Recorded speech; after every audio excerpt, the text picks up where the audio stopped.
ಕರ್ನಾಟಕ ಪ್ರದೇಶ ಕಾಂಗ್ರೆಸ್ ಸಮಿತಿನಲ್ಲಿ ತಾವು ಒಂದು ಸಭೆ ಆಯೋಜನೆ ಮಾಡಿದ್ರಿ, ತುಂಬ ಸಕ್ಸಸ್ ಮಟ್ಟದಲ್ಲಾಯಿತು. ಇವತ್ತು ಪ್ರತಿಷ್ಠಿತ ಗಾಂಧಿ ಭವನದಲ್ಲೂ ಒಂದು ಸಭೆ ಮಾಡಿದ್ದೀರಾ, ತುಂಬ ಯಶಸ್ವಿ ಮಟ್ಟದಲ್ಲಾಯಿತು. ಸಭೆ ಬಗ್ಗೆ ಹೇಳಿ ಸರ್. ಇವತ್ತು ಕರ್ನಾಟಕದ ಅರಣ್ಯವಾಸಿಗಳು ಆದಿವಾಸಿಗಳನ್ನು ಸಭೆ ಮಾಡಿದ್ವಿ. ಅವರು ಸುಮಾರು 50 ಸಮುದಾಯಗಳಿದ್ದಾವೆ.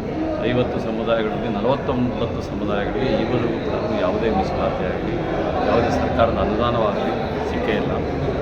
ಇನ್ನು ಕೆಲವರು ಅಕೌಂಟೇ ಓಪನ್ ಆಗಿಲ್ಲ. ಅಂದರೆ ಆ ಸಮುದಾಯದ ಒಂದು ಸಾರಿ ಕೂಡ ಏನೂ ತಗೊಂಡಿಲ್ಲ ಅಂಥ ಸ್ಥಿತಿ ಇದೆ. ಆ ಅರಣ್ಯವಾಸಿ ಸಮುದಾಯಗಳನ್ನು ಇವತ್ತು ಸೇರಿಸಿ ಅವರು ಒಳ ಮೀಸಲಾತಿ ಕೊಡಬೇಕು.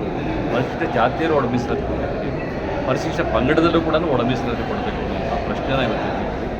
ಅದ್ರ ಜೊತೆಗೆ ಈ ಸಮುದಾಯಗಳಿಗೆ ಸಪ್ರೇಟ್ ಆದಂತಹ ಒಂದು ಆಯೋಗ ಮತ್ತು ನಿಗಮವನ್ನು ಮಾಡಬೇಕು ಅಂತ ಹೇಳಿದ್ವಿ. ಇವತ್ತು ಸುಮಾರು 25 ಸಮುದಾಯಗಳು ಬಂದಿವೆ. 49ರಲ್ಲಿ 25 ಸಮುದಾಯಗಳು ಬಂದಿವೆ. ಒಂದೇ ದಿನಗಳಲ್ಲಿ ಹೆಚ್ಚು ಜನಸಂಖ್ಯೆ ಬರುತ್ತೆ.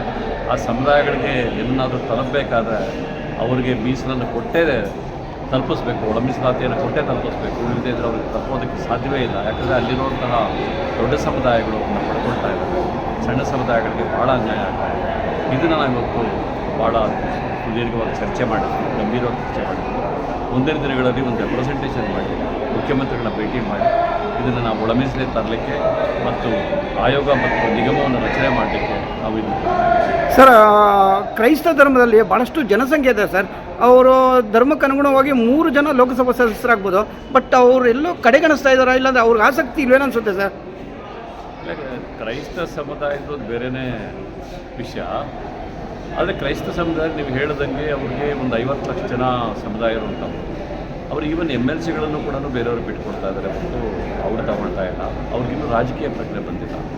ಅವರಿನ್ನೂ ಚರ್ಚು ಭಕ್ತಿ ಅವರ ಇದನ್ನು ಸಮುದಾಯದ ಒಳಗೊಳ್ಳುವಿಕೆಯಲ್ಲಿ ಮಾತ್ರ ಇದ್ದಾರೆ ಹೊರತು ಅವರು ಹೊರಗಡೆ ಬಂದು ರಾಜಕೀಯ ಮೀಸಲಾತಿ ಪಡೆಯುವಂತಹ ಪ್ರಜ್ಞೆಯನ್ನು ಬೆಳೆಸ್ಕೊಂಡಿಲ್ಲ.